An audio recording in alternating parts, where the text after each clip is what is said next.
Peters. Hello. Hello, Peter. Hello, hello. Welcome to the Spanish World Network and the H.E.R Network on the single TV channels 250 and 251. Happy Friday to all of you that are tuning in today. I don't care if it's very early in the morning in the West Coast or you are in the future in the other side of the world. Thank you for choosing to be here with us on this weekend before Halloween. Please also remember to download the Single TV app in the respective app stores. When you are downloading, make sure to rate and leave a comment. The app is free. Single TV is also available on Google Chromecast, Amazon Fire, Fire TV Stick, Roku, and Roku Stick in all the smart TVs since 2016. And then, if you are not following me yet in social media, please write down at Joe Unicorn Coach. Go to Instagram, go to Facebook, and follow me there. If you have any questions, any challenges, any problems, any issues around motherhood, remember that my mission and the mission of this show is helping you to win the marathon of motherhood without burnout, to help you to have your unicorn life mom edition. So we are very excited to be here with Jess today because Jess is going to be talking a little bit about intuitive eating and how that is being navigated when you also are being a mom and how you can do both. I'm super excited to have Jess here. We were talking a little bit behind the scenes, but in the green stage. Jess is a ACE certified personal trainer and group fitness instructor. She's also gym class dropout, certified personal trainer, and group fitness instructor. She founded the Enlight Well, a virtual personal training studio in 2020, middle of the pandemic. So she pivot to help all the communities to stay fit and good and took ownership of the Power Plant Gym in Aston, Pennsylvania in 2023. Jess came to a career in fitness after a career in mental health. That is a perfect match for what we are talking. She's also a licensed clinical social worker in New Jersey, and she's passionate about health at every size and intuitive eating. When she discovered trauma informed stress training, she started incorporating those principles into her work as a personal trainer. She valued making fitness more inclusive and accessible and focused on empowering aspects of movement. Jess, I am super, super excited to have you here with us. Welcome.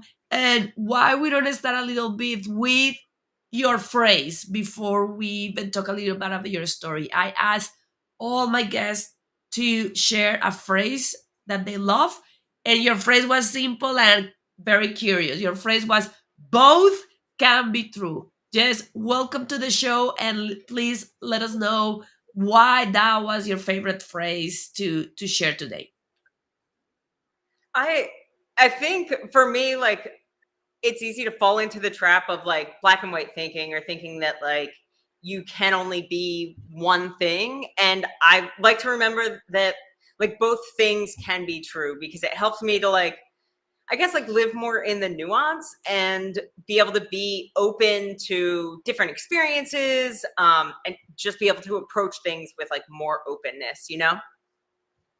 And I think that that is one of the biggest things that we have when we get into that motherhood of that all or nothing mentality. I think that both things can be true. One of the things that I usually say is 50 shades of gray. And this, instead of black and white, you have 50 shades of gray that can get there.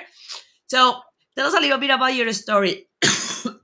How you make your movement from mental health to fitness, and then how you start in a holistic way, incorporating everything, doing what you are doing now. Um, so I was not like an active or athletic kid or teenager at all. And then kind of got into. I started out with triathlon. Was like the first like sport that I did as an adult. Kind of a weird place to start, but I don't know. You'll see that sort of my whole journey has been just doing things in not an order that makes sense sometimes. Um, but I found that like I really loved being able to compete and like just finding new ways to challenge myself. Gradually, like eventually I have two kids, so I tried to stay active through pregnancy. It definitely was difficult at times with like the fatigue and the morning sickness, but did my best. And then I started to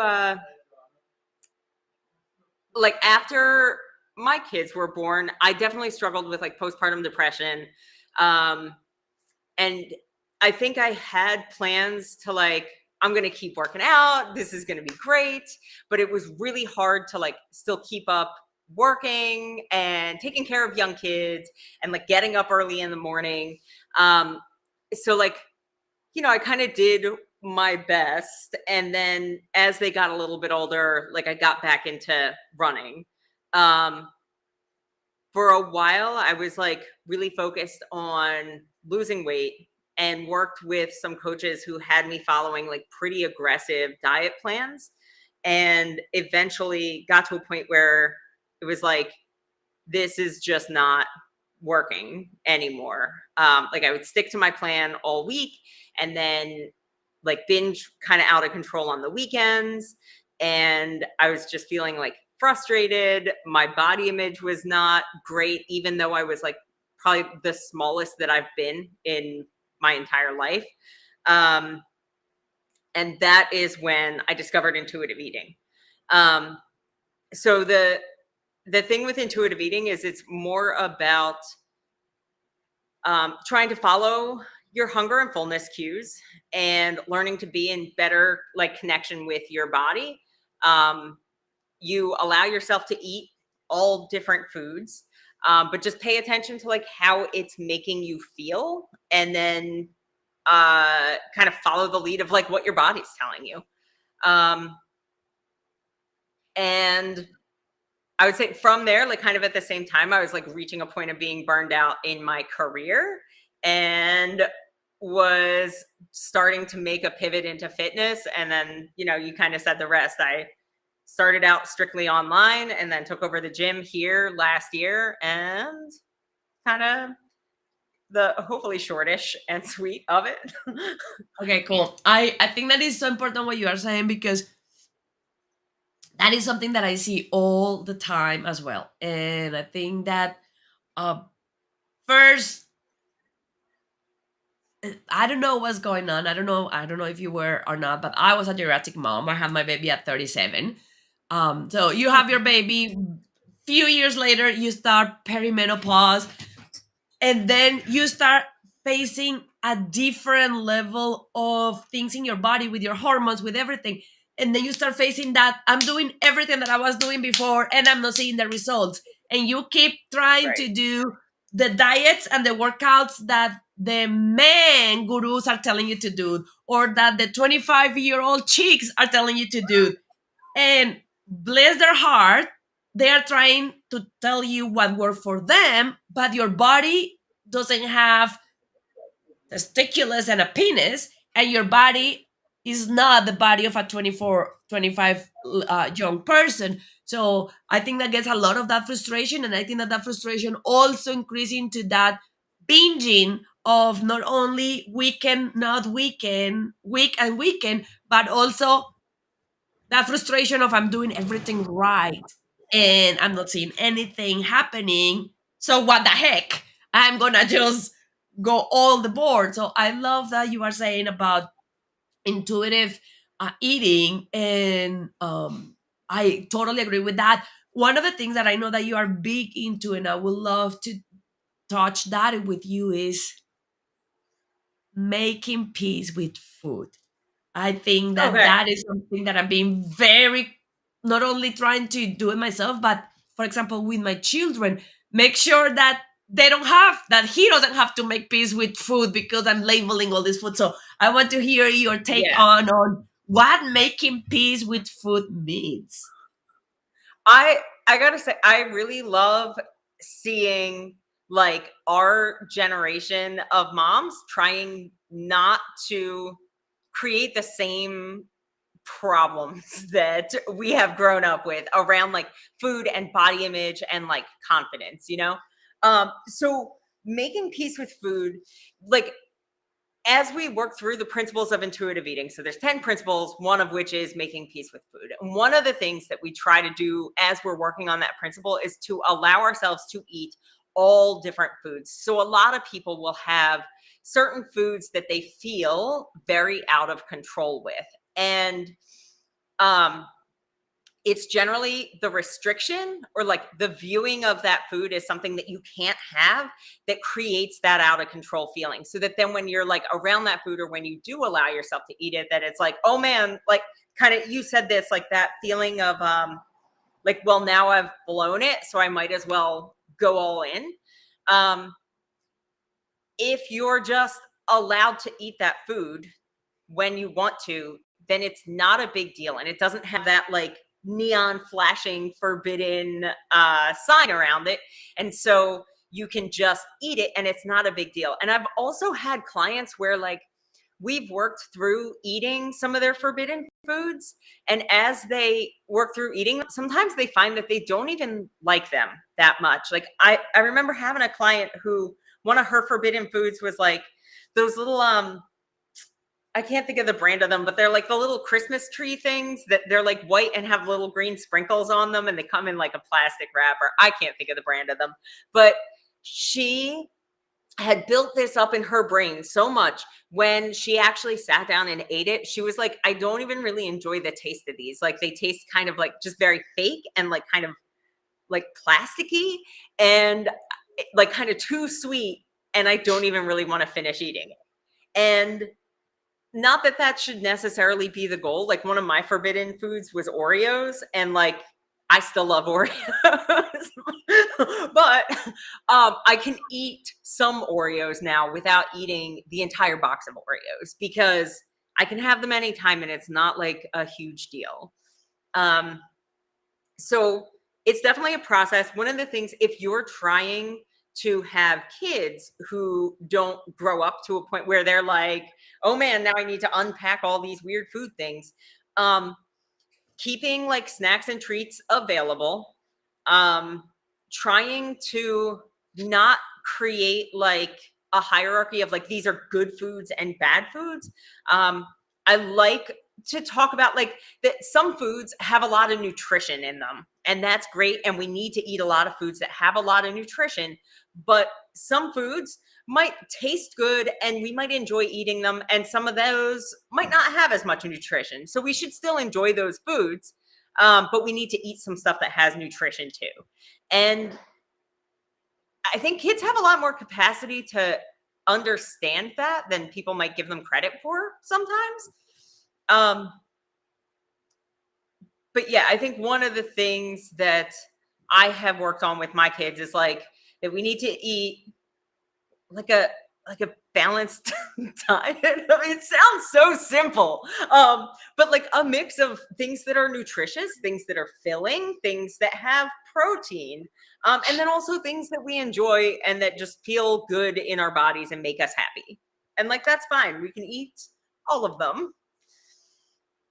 I think that is so important what you're saying, and I think that it requires also some additional work, right? Because I think it's important that we start learning, oh, why do we need the protein? Oh, we need the protein so your muscles grow. So then the conversation is, I love that, and I'm a big proponent of that with kids and with the clients is stop labeling foods. Stop labeling food as good and bad because that also create that shame and guilt when they have the bad foods. Because if I'm having the bad food by default, I'm doing a bad choice. I'm a bad person. What is wrong with me? So stop labeling it. I love what you were saying about the nutrition and understanding. Oh, carrots are really good for your eyes. Muscles, protein help you with your muscles. So then you start making the connection in their brains about why they are important for their health. And one thing that I actually also that enjoy a lot too is that you say before, and I'm doing it with my 3-year old that loves candy, is being very mindful into connecting the effect of the candy. And I'm not going to say that all the kids react the same to candy and all the kids react the same to coloring, but there are kids that are more sensitive.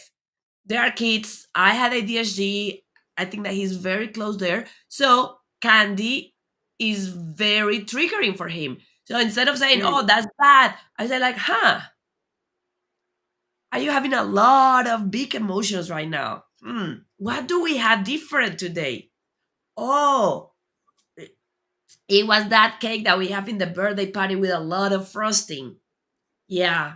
Yeah, it's hard. Sometimes sugar makes us have big emotions. So then it's not about him, cake is bad for me or that is bad food. It's like, oh, if I'm going to have it, like you said, the Oreos, I'm going to have it. I'm just gonna have a couple because if I have an entire piece, I'm gonna have such a right. big sugar crush that I'm not going to feel good. So I love that insight into what you are saying. No label and start connecting what the foods are bringing.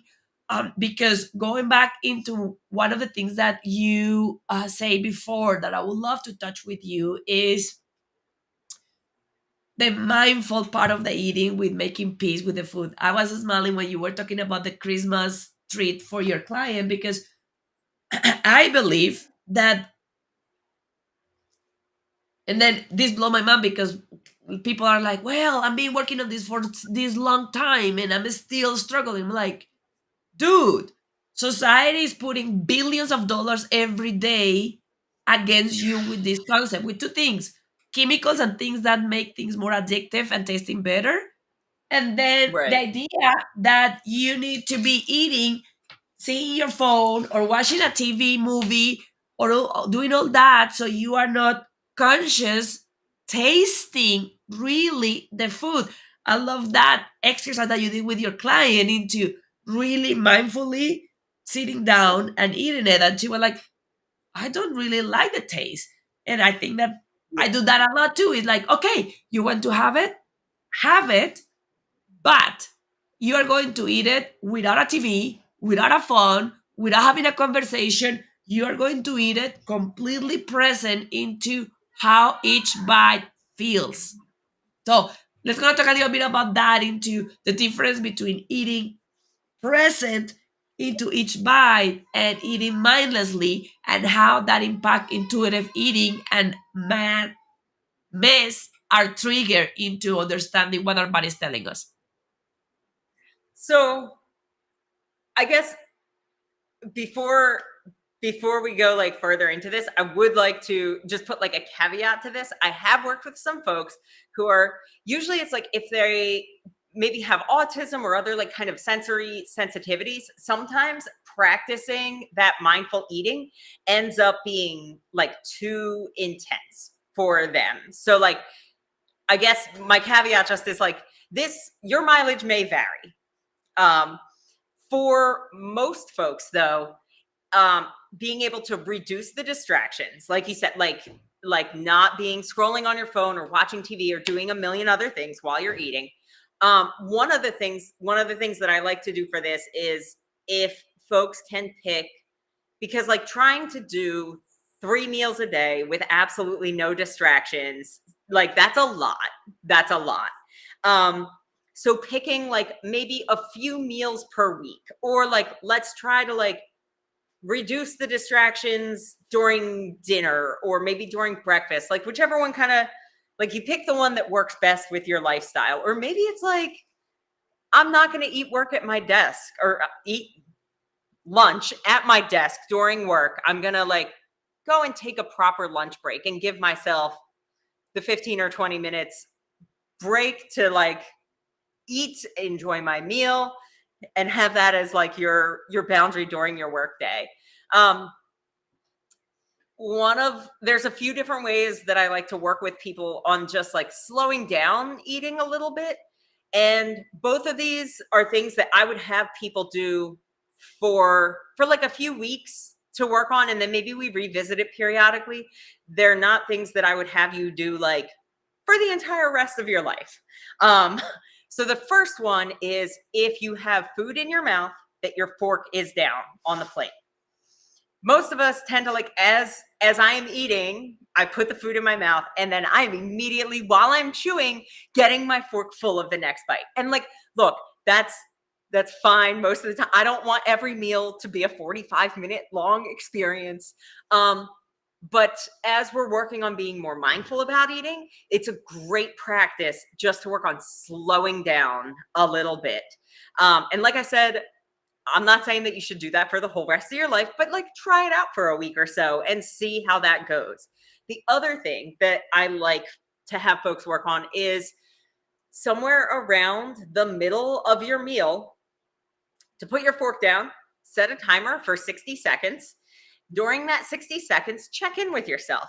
How full am I feeling? Am I enjoying this meal? Does this meal taste good? And so you just spend about a minute checking in with yourself. And it's very important that when you're doing this check-in, that you give yourself permission to, like, if I'm still a little bit hungry, that I can eat more.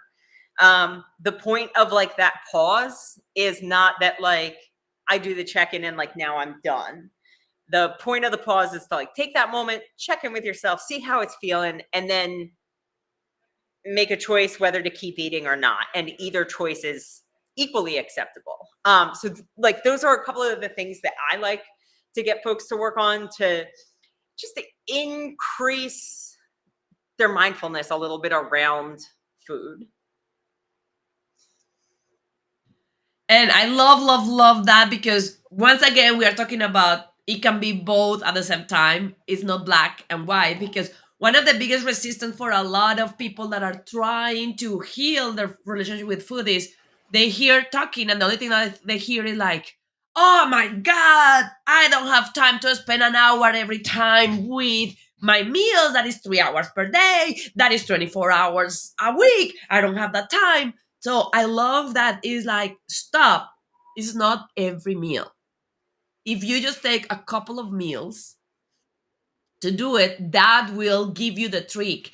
And I love how you are bringing back into there is a middle part. The other one, what you were saying is pick a couple of meals. One of the things that I was thinking when you were saying that is pick the meals that you feel most of the control to actually have that mindful into, okay, what are the feelings that I have around this food? Because then we go a lot into also emotional eating. That is like, what are the triggers? What are the memories that I have? What I do? Like I always share this. In Colombia, there is a ice cream shop that is not very affordable. So I remember growing up, my parents were middle class. They were not able to take me there very often.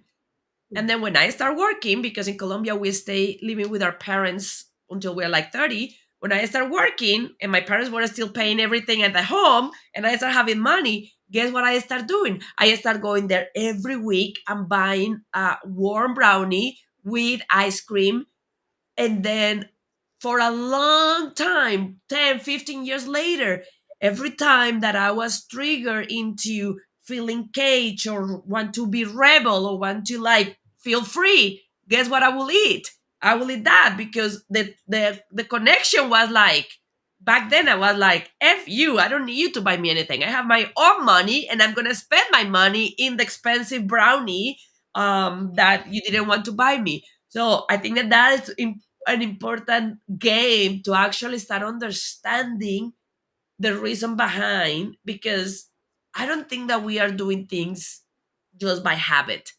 I think that whatever it is bringing us into a need that is being unmet, either physically, psychologically, emotionally. So I love how you are giving them. I'm gonna do the exercise of the fork because I was laughing, especially with a 3 year old. Like it's almost like a race. How fast I can eat so I can keep up.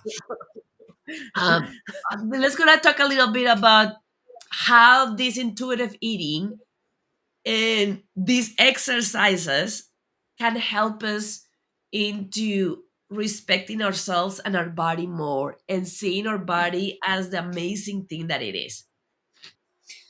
So I think part of my own journey with it is like I went from a place of like I just need to make myself as small as I can be to like when I started to move into intuitive eating, I definitely gained weight uh, doing that, um, and started to shift my focus to like getting strong and seeing like what I could do. Um, and I think focusing more on like getting stronger and pushing the limits of what I can achieve, what I can accomplish, rather than trying to push the limits of like how literally small can I make my body be. Um, like that was a big that was a big turning point for me, you know. Um, I think I do want to talk a little bit about emotional eating because what you were talking about, that like rebellious eating, is it's so common and so often there's a lot of like the kind of things that you talked about, like that family history and like economic factors and all those things that like weave into that emotional eating. Um, so one of the things that I like to talk about is that like it's fine to emotionally eat sometimes. Um, we in most cultures eat for a lot of different types of feelings. We eat to celebrate, we eat together to grieve, we eat to connect, to like, you know, kind of like the phrase breaking bread. Like there's a reason that that is a thing that crosses many different cultures, and that it's a thing that humans do together, right? Um, so I think the idea that like all emotional eating is negative or something to be avoided is not great. At the same time, what I like to work with folks on is cultivating more awareness about it so that um, it's not like, oh man, here I am at the bottom of this half gallon of ice cream. How did I get here? Um, So one of the things that I like, and it's kind of another like a different type of mindfulness practice, but I'll have folks, if they find themselves, very often what'll happen is people find themselves kind of cruising around the kitchen, poking around looking for something, but not real sure what, and just not really knowing like what am I doing in here? I keep just sort of like poking around at different things. Nothing quite sounds like the thing. So taking, again, it's like 60 seconds to check in.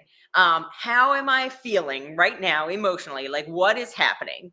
And you know, sometimes it's like you're bored, you're lonely, you're stressed, you're overwhelmed. Maybe there's some other need happening in your body that you're like uh trying to poke at some food to fill some other thing that's missing. um and so check in with yourself about that. Then I encourage folks to think about what other coping strategies could I potentially use to deal with this emotion or this thing that's showing up. And do I want to use one of those, or would I rather make the choice to eat some food? Um, and either option is fine. Sometimes it's okay to feel sad and to eat some ice cream about it. What I encourage folks to do is to don't just like stand in the kitchen eating directly out of the half gallon. Put some in a bowl, go somewhere, like sit down, make yourself comfortable, and eat the ice cream and enjoy it, right? Um, so it's really about bringing just some more mindfulness and some more awareness to it so that it's not like, um, you know, even I loved how you talked about like with your experience, kind of developing that awareness that like, I am I'm not eating this brownie because like it's necessarily what I want. I'm eating it to show that like I can do what I want to. I am a grown up. and and like I think just being more aware of those things, like that doesn't mean you need to never eat that brownie and ice cream again. Like that's fine, but like is that the choice that you really want to make right now? Is the way that I want to show my independence, is it by eating a brownie? And sometimes the answer might be yes, and that's fine.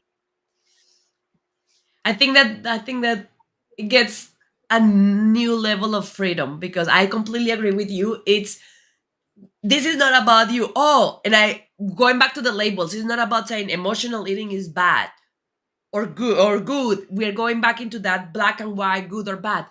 I agree with you. I think that is the freedom is, if you are emotionally eating, we want you to be conscious about the emotional eating. So it's not about you never emotional eating. It's about you being conscious about, I am emotionally eating and I'm choosing to emotionally eat, and that's fine, because then Yeah. that bring back the power to you, so you are not completely powerless because of the foods, because you are emotionally eating. That is what normally happen. But you are you are empowering to say, I am making this choice aware of what is happening, and Yeah. aware that I have other options, and aware that I still want to have this. And I think that when we go into that level of consciousness, is also easier to, circling back to what we were talking before, pay attention to how that make us feel. Like Yeah. circling back into my ice cream and brownie, I also suffer from depression. And I found out a few years ago that refined sugar was a big trigger for my depression. So with the brownie and the ice cream, I start, because I was conscious. I was like, well, I still want to know that I can do whatever the F I want. So I'm gonna have the brownie. It start coming up when I fight with my husband. I was like, I'm gonna go for ice cream. But then I start saying, oh, do I really want it? And then I start eating it and saying, oh, the next day I was like, oh, I am feeling really low. I'm feeling really depressed. So next time that happened, I was like, will this be worth it? Will be worth Right. it for me to do this choice of emotional eating, when I know in my body, in my genes, that this is going to make me a little more likely to have a depression dip. So I think that is all about us bringing back the power to ourselves and feeling empowered and strong about eating, and knowing that it's not something to be scared of. I want to hear your opinion on this, because I think that is so much BS in the world about dieting and exercising and looking on a specific size, that especially for us females, this is becoming a topic that creates stress and anxiety and fear of Yeah. what I need to do. Yeah. Um, so I mean, I think there's a lot of like just weird fads and trends that seem to take off on social media, and then people get like real sucked into. Um, and most of us know like kind of good general nutritional guidance, right? Like eat more fruits and vegetables, try to get some like good sources of protein. Um, you don't need to go like no carb. That's not necessary for most people for like your overall health and well-being. Um, that it's like eat a diverse range of foods with some priority to like fruits, vegetables, and protein sources, and you're probably doing great. Um, and then as far as movement, like, so in intuitive eating, we talk about joyful movement. So finding movement that brings you joy, things that you enjoy. Um, and I think it's a lot easier to stick to a movement routine if you can find something that feels at least a little bit fun or enjoyable for you. I know, I work with some folks who are like, I just don't even like the feeling of sweating. I understand it's difficult sometimes, but I think it's really important for women, especially, to try to do some type of strength training. Um, One of the things that I see a lot is people selling things as being strength training for women that they're not. It's not really strength training. It's cardio with like some light dumbbells. Um, And it's so interesting to see women come in who are like afraid of lifting weights when I watch them schlep around diaper bags and babies in car seat. And I'm like, that baby and car seat together is like 40 pounds. Your diaper bag's another 40. You're carrying this all in 2 arms, but then I hand you a 25-pound weight and you're like, I don't know, that seems kind of heavy. Um, Girl, you're stronger than you think that you are. You're not going to turn into Hulk overnight. And building muscle is so important for us, especially as we age. We should be a lot more worried about losing muscle than about putting on muscle. It's such a protective factor against things like fractures and falls as we get older. Um, and I think maybe my perspective on some of those things has changed a bit as I've been in my 40s, not like in my 20s. um, but yet lifting, it really helps to one of the things that I did not know until maybe 10 years ago or so is that lifting also helps to strengthen your bones and your connective tissue. So, like your ligaments and tendons, they also can get stronger through strength training. So, by strengthening both your bones and your connective tissue, you make them more resilient and more resistant to injury. So, things like, tears, fractures, all that stuff. And I just think that is so important for us as we get older throughout our lifespan. Oh my God, I love you, and I love everything that you are saying. It's so so true. And it's funny that you say about the sweating because I was that person. I was like, I don't even like to sweat when I'm having sex. I don't want to work out. But then part of what is so important, what you are saying is find that thing that give you joy and trigger. What I start finding when I start doing the training, the strength training, is that feeling of feeling a little more strong and being able to push myself a little bit more, and like at the beginning not doing being able to do pull-ups or push-ups and then start doing it, that is Yeah. start trumping my I don't want to sweat. So now, yeah, to be honest with you, I still don't enjoy sweating and I still don't enjoy smelling when I sweat, but I heck love that feeling of I'm getting stronger. So I think it is very important into finding that make you joyful. And with the weights, I think that we are being, probably society is, we are seeing the 20-year-olds being very thin, just doing Pilates or running, very lean. And then we are seeing the only people that lift are these Arnold Schwarzenegger, completely disproportional people that we are like, I don't want to look like that.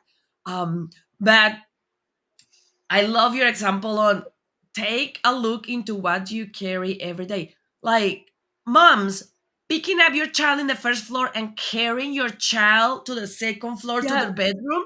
Holy Yes. cow. And I think that a lot of times is about us trying something that we never did. Like today was an example. I was doing some squats with a weight and I had a 55 pounds weight. And in the last round, somebody took that weight, and the only weight that was there was 75. And I was like, oh, I'm not going to be able to do it. That is too much.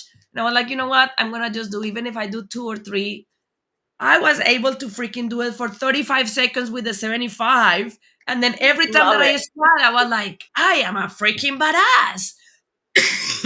So I think that that is part of that feeling of feeling strong and normalizing that is not one thing, because that is another thing that I believe that society is being damaging, especially women 35 and older, and is only intuitive eating is not going to completely fix your health and your life. Only lifting Right. is not. It's a holistic approach where you are paying attention to what do you put in your body, how make you feel. And then I love your message about strength training and normalizing that we need to do that, and that we need to be proud about that way that we live. I love your slogan. I'm going to start using it. We need to be more worried about losing muscle than gaining muscle as we age, because the reality is gaining muscle, like Arnold Schwarzenegger is, correct me if I'm wrong, but really hard to do, especially for a female over 40. Yes. Yeah.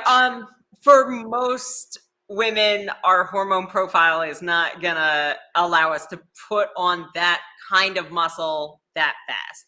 And I don't I don't love the word like toned or toning, because there's like not really any such thing. And I think it starts to lead into the like uh I think it kind of feeds into weird body image stuff.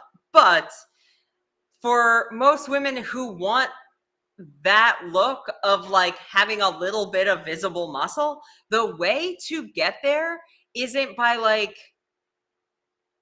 um doing nothing but like dance classes. And no shade to dance classes. If you're enjoying your dance class, do your dance class. But if your goal is like, I want to like be able to see a little bit of muscle, it's by lifting weights. You're gonna lift weights and that's gonna give you that little bit of visible muscle that you want.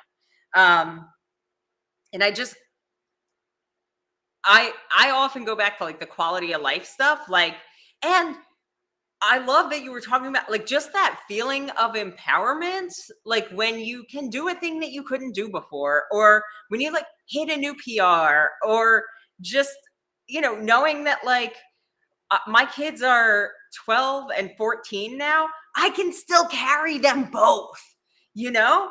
And that's like, that's really cool to know that like I can do that. Um,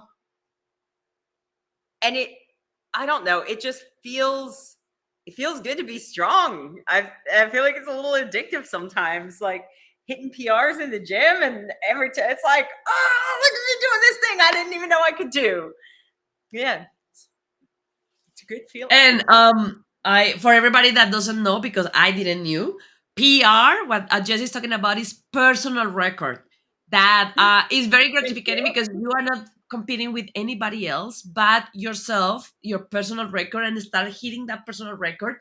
So I think that as we start wrapping up, we have so many golden nuggets here.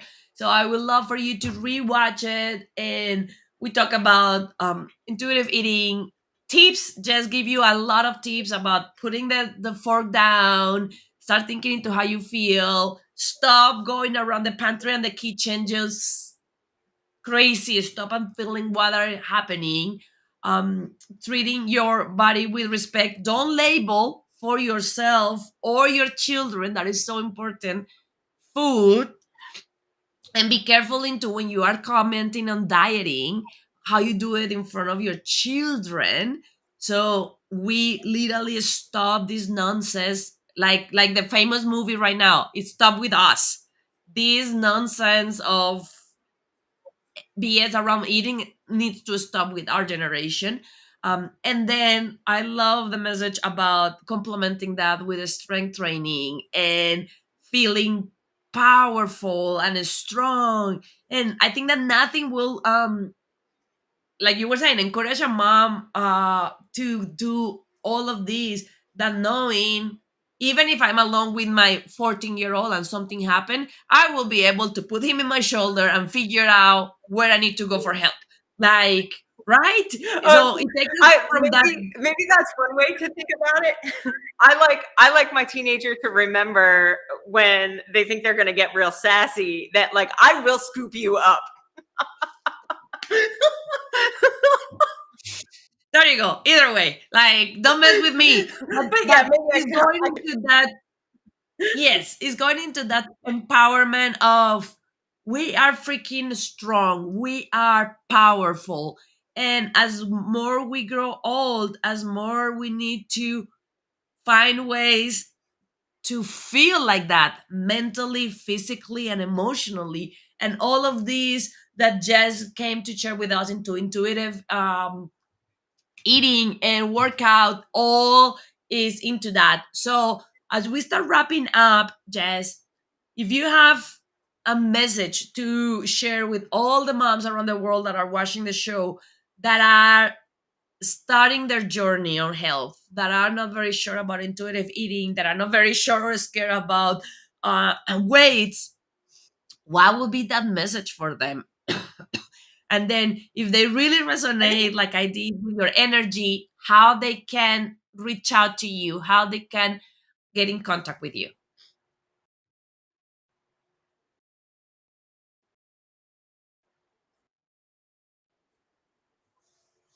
Can you hear me? so. I think in terms of like the hopefully this, yeah, there. Okay, my computer was doing something for a second.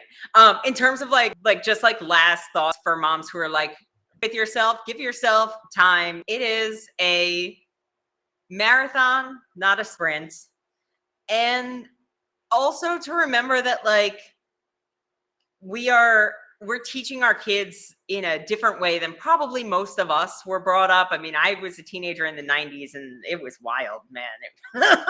Oh gosh. And so like it's really important work to like take care of yourself so that you can let your kids see something different than like what we grew up with. Um and then like how to reach me. So our gym's Instagram is, sorry, there's a truck driving by out there. We are at Power Plant Strength on Instagram. I think that's also how you can find us on Facebook. Our web address is thepowerplantgym.com. You can feel free to email me personally from there. Happy to hear from folks if they have questions, or yeah, I can, happy to So help folks get please, started if I can. yes. So a big favor for all of you. Go and find Jess. Go and send her an email.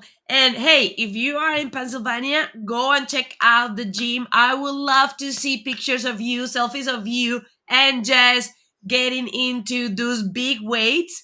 And then if you are not in Pennsylvania, then still follow her, share with your friends. Let's gonna support each other. Jess, thank you so much for being here.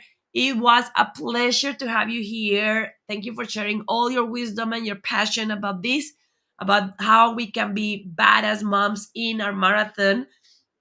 And for everybody else, have a wonderful weekend. Enjoy your time with your kids now closer to Halloween. And remember, this show can also be heard on the Spanglish Radio Network.